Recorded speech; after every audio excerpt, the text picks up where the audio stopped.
Z letos ste s Heliosom igrali v polfinalu. Kako si zadovoljen s to sezono? Ja, no, od začetka sezone sem bil bolj na strani, sem se še bolj uvajal v sistem. Zaradi kolena sem se vračal še po poškodbi. Potem pa drugi del sezone v Ligi za prvaka sem pa kar zadovoljen. Začenjal sem tudi v prvi peterki tekme in Zmago mi je dal priložnost. To sem hotel maksimalno izkoristiti. S tem sem dokaj zadovoljen. Zmago Sagadin je bil tvoj klubski trener v prejšnji sezoni, zdaj je tvoj trener v reprezentanci. Kakšen se ti zdi on kot trener in kot oseba?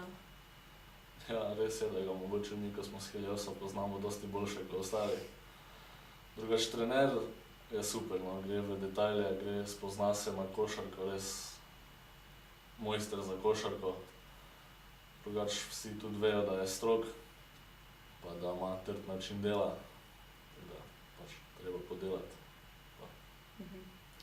V Srbiji ste odigrali 2 pripravljalni tekmi. Zakaj se tebi zdijo te pripravljalne tekme pomembne? Ja, da se uigramo, da vidimo, kako naš sistem deluje, pa vidimo, kako delujejo akcije, ko jih postavimo, obramba, pa vse te stvari. To se pravi, spoznali ste svojo igro, kako ste uigrani. Kateri element košarkarske igre misliš, da bo pri vas boljši od ostalih, da jih boste v tem nadigrali? Ja, vsekakor bomo probali z dobro obrambo. Obramba zmaguje prvenstva. Drugače pa tudi v napadu bomo napadli po zunanjih linijah, pa tudi po globini.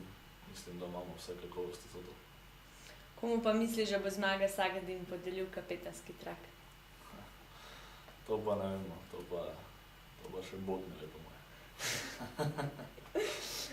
Kako pa so sestavljene vaše priprave? Gre samo za treninge, kondicijsko pripravo? Ja, na Rogli je bilo kar precej kondicije, no.